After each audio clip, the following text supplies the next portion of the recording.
Arles est une ancienne colonie grecque de la fin du VIe siècle, qui deviendra au IVe, IIIe siècle une ville mixte, grecque et indigène.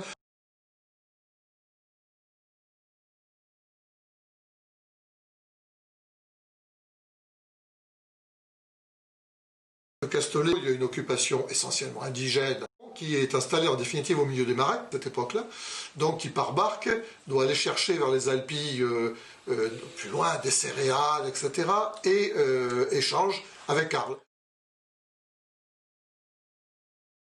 Dans les années 70, au moment où je préparais ma thèse d'université. C'est à cette époque que j'ai fait la connaissance de M. Louis Pomerol, qui était jadis instituteur sur la commune d'Orgon, et qui était à cette époque-là directeur d'école à Fontvieille. Et il m'avait fort aimablement reçu et permis d'étudier ses collections, c'est-à-dire les produits venant de ses fouilles effectuées à Orgon.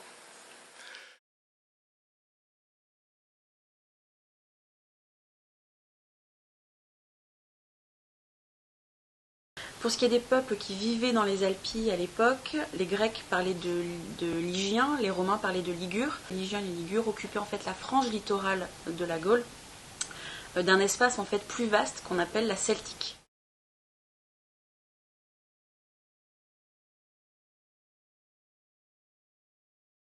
Pour ce qui est de la rencontre avec les Grecs et plus généralement les commerçants méditerranéens qui pouvaient transiter, les premiers contacts ont lieu au 8e siècle avant notre ère.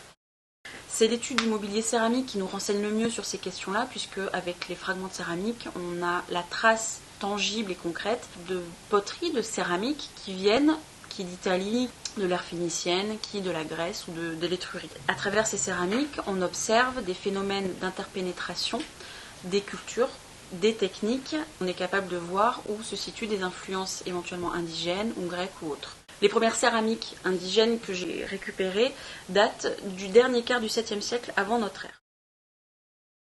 Le site est profondément indigène.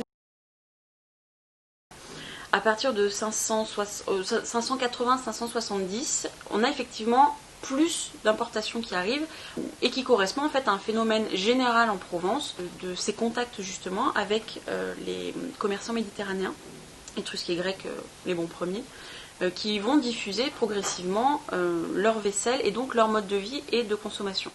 On pourrait imaginer que le Castellet, par sa position légèrement en surplomb sur cette petite colline, a servi un peu de relais entre tous les biens, les matières premières des Alpilles, le bois, la pierre, peut-être la terre pour les céramiques, et tout ça à destination d'Arles. Et en échange, Arles fournissait les céramiques, le vin des Grecs, puis le vin de Marseille, donc dans un système d'échange assez fluide en fait. Pour ce qui est des modes de vie, des traditions, des rites funéraires, là encore les choses ont beaucoup évolué en fait. Depuis l'âge du bronze jusqu'à l'arrivée des Romains, on retrouve quand même une trame générale avec des habitats rarement disséminés, ce sont plutôt des petits hameaux, des petits villages ou des agglomérations et qui sont sous l'autorité d'un chef ou d'une élite. Plus concrètement sur le terrain, les sites présentent des habitations qui peuvent être éventuellement réparties en quartiers selon la taille de l'agglomération ou de l'habitat. Et ce sont des cellules de 9 à 15 mètres carrés en général, dans lesquelles on retrouve, on va dire, au moins un foyer, des espaces de vie collectifs. Donc ça peut être des bâtiments ou simplement des places publiques. Et là, on voit vraiment une occupation régulière, mais on est au mieux au IIIe siècle avant, alors que l'oppidum, lui, est occupé plus anciennement. Les habitats pérennes déjà Oui, déjà de l'habitat pérenne en pierre sèche, avec probablement une élévation en adobe. Ces pots ont été tenus par des gens à une époque donnée. Ils ont fait à manger, ils ont nourri une famille, il y avait des enfants qui couraient dans la maison, il y avait un feu à entretenir, il y avait du bois à aller chercher. Et c'est toute une histoire qu'on essaie de reconstituer.